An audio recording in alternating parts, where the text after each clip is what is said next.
So without that information, we might struggle to find who the real sender is.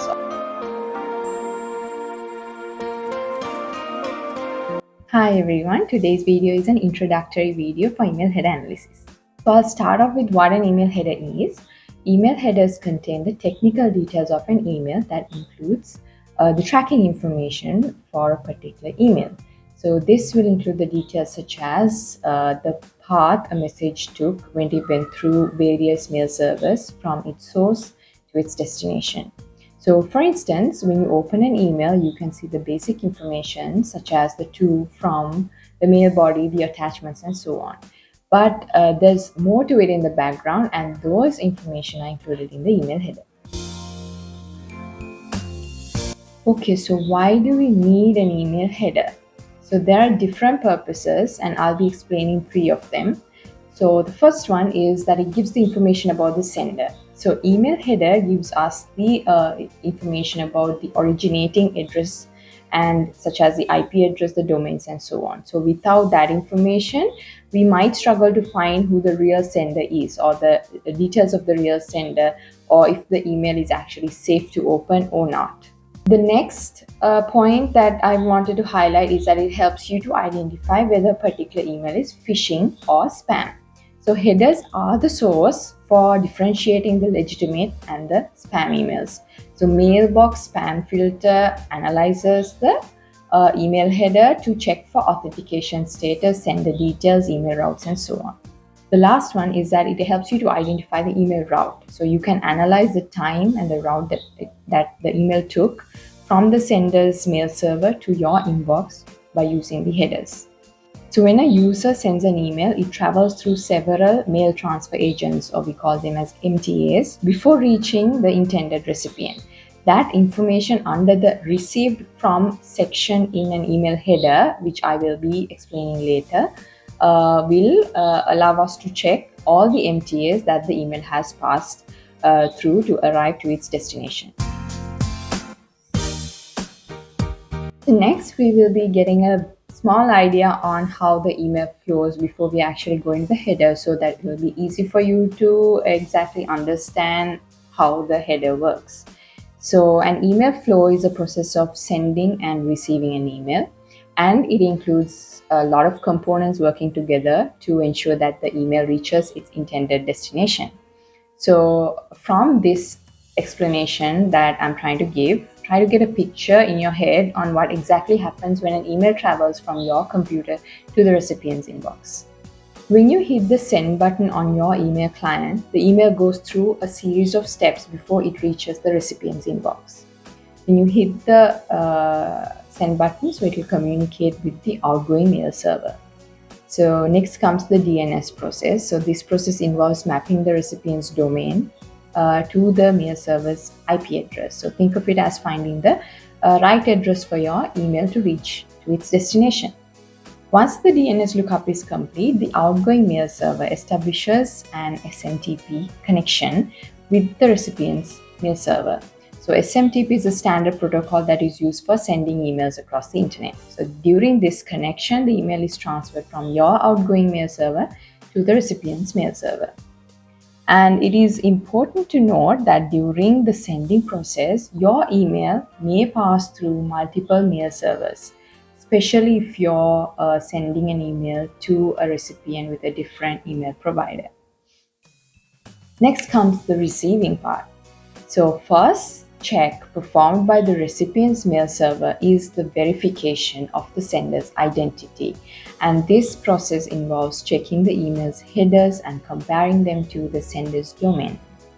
After the sender's identity is confirmed, the recipient's mail server runs various spam filters to assess the email's content.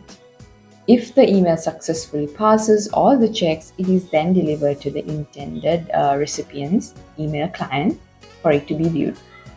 So I hope that part was clear. It was just to give you an idea about how the flow actually works from the sender to the receiver.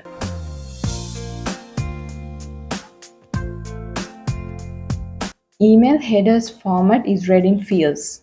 Each field has a corresponding name, followed by a separator character and a value identifier. The main fields located in the email message header are the from, to, subject, and date. The header also contains technical details such as the return path, reply to, message ID, and more fields as such. Every email header is unique and can have more specifics. So I'll be explaining some of the main components that there can be. The first one is the return path. So this field indicates that the email address to which bounce messages or undeliverable emails are sent. So it may differ from the from or reply to fields and can help identify the actual source of the email. Next are the received fields. The received field provides a chronological list of servers or relays through which the email has passed during its path to your inbox. So each relay is represented by an entry containing information such as IP address, server name, date, time, and so on. So these received fields can be read from bottom to top. So usually the entire email header is actually read from bottom to top. Okay. Next is the message ID. So message ID field is a unique identifier assigned to each email, and it will help you to track the email's origin and can be useful to say whether it's a legitimate email from the fraudulent one. Next is the from field, which specifies the sender's name, the email address, and this can actually be easily spoofed. So analyzing this field along with the other header information can help to say whether the sender is a legitimate sender or not. Next is the reply to. So reply to field indicates the email address where the replies should be directed to. So it is worth checking because it ensures whether it aligns with the sender's identity and not pointing to another suspicious unrelated address. Next field is the ex-sender, ex-originating IP, or ex-mailer. So these fields are often found in the header and provides additional information about the originating source or sender's IP address, the user agents, the softwares that has been used to send the email, and they can actually offer other valuable information for your analysis. Next is the SPF and DKIM. The SPF stands for Sender Policy Framework and DKIM stands for Domain Keys Identified Mail. And these are authentication methods. So analyzing SPF and DKIM can help us to verify if the email is its authenticity and to determine if it has been tampered or spoofed. Next field is the X-spam status, X-spam score. These are fields that are usually added by the spam filters and indicates its likelihood of the email being a spam. So this can provide us with a spam score, giving us an idea about how the email was evaluated by those filtering systems. Next field, the final one, is the X antivirus or X anti-abuse. So some email servers put these headers to indicate if the email has been scanned for viruses or other potential abuse.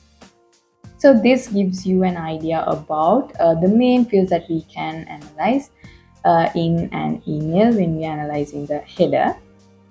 Next comes the demo. So the next video will be the demo on exactly how to analyze the emails. So I hope this video was useful, and if you have any comments, you can drop it down in the comment section and I'll be able to answer. Thank you.